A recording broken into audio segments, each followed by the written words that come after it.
میرا ایک کوشچن ہے کہ دیکھیں کہ رمضان کا مہینہ ہے، اس میں کچھ ایسے ہیں کہ ماضی میں پہلے کسی سے روزے جو ہیں وہ رہ گئے اور وہ رکھنا چاہتے ہوں، یا اس میں کیا یا کہ اس رمضان میں وہ اس پہ کیسے وہ اس کا پورے کر سکتا ہے، یا کفارہ ٹائپ کہیں جو بھی کہیں وہ کر سکتا ہے؟ اگر روزے رکھے ہی نہیں تھے، یعنی شروع سے رکھے ہی نہیں، تو ایک روزے کی ایک قضا، کفارہ اس میں نہیں ہے. اور گناہ تو بہرحال ہوا، اگر بلا اجازت شرعی قضا کیا کبیرہ گناہ ہوا تو ان کی توبہ بھی کرے اور فی روزہ ایک روزہ قضا کرے. مثلا 2 رمضان کے چھوڑے تو ایک رمضان 29 روزے کا ہوا، ایک 30 کا ہوا، تو یہاں 59 روزے ان پر قضا کرنے ہوں گے.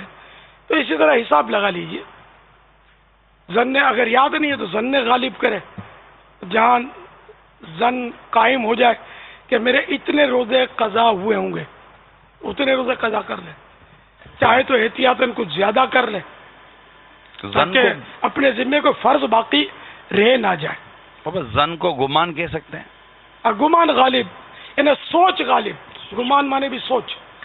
سوچ غالب آ جائے کہ میرے اوپر 50 روزے ہوں گے، نہیں نہیں نہیں نہیں نہیں 60 ہوں گے، 60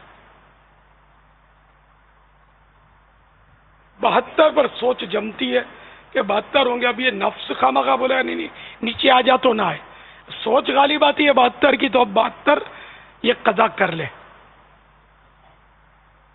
پھر 2-4 اگر اوپر احتیاطاً کرنا چاہے تو یہ بھی کر لے، مگر اس میں بھی نیت پھر قضا ہی کی کرے. تو انشاءاللہ اس کا بھی ثواب ملے گا.